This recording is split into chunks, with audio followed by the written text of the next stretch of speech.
महापालिका निवडणुकीच्या पार्श्वभूमीवर उपमुख्यमंत्री एकनाथ शिंदे यांनी मंगळवारी रात्री उशिरा घेतलेल्या बैठकीत ठाणे आणि नवी मुंबईची जबाबदारी खासदार नरेश म्हस्के यांच्यावर सोपवली. नवी मुंबईतील भाजपा नेते गणेश नाईक यांच्याशी समन्वय साधण्याचं काम म्हस्के करतील.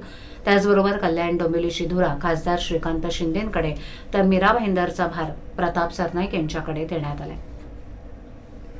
ठाण्यात मंगळवारी सायंकाळी शिंदे सेनेचा पदाधिकारी मार्गदर्शन मेळावा झाला. त्यानंतर शिंदे यांच्या उपस्थितीत ही बैठक पार पडली. त्यामध्ये ठाणे जिल्हा आणि परिसरातील सर्व महापालिकांबाबत सविस्तर अशी चर्चा झाली. ठाणे महापालिकेची जबाबदारी खासदार म्हस्के यांच्याकडे सोपवण्यात आली आहे.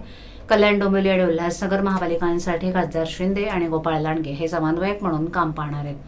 मीरा भाईंदर महापालिकेची जबाबदारी परिवहन मंत्री सरनाईक यांच्याकडे देण्यात आली असून नवी मुंबई महापालिकेची धुराही खासदार म्हस्के वाहतील.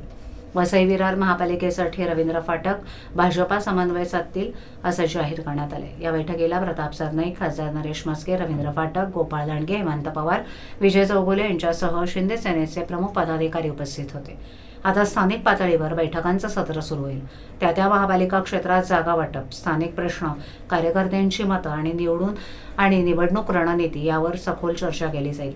महायुतीतील जागा वाटपात किंवा स्थानिक पातळीवर काही अडचणी निर्माण झाल्यास मुख्यमंत्री देवेंद्र फडणवीस, उपमुख्यमंत्री एकनाथ शिंदे आणि भाजपाचे प्रदेशाध्यक्ष रवींद्र चव्हाण हे स्वतः लक्ष घालून तोडगा काढतील असं बैठकीत स्पष्ट करण्यात आलं.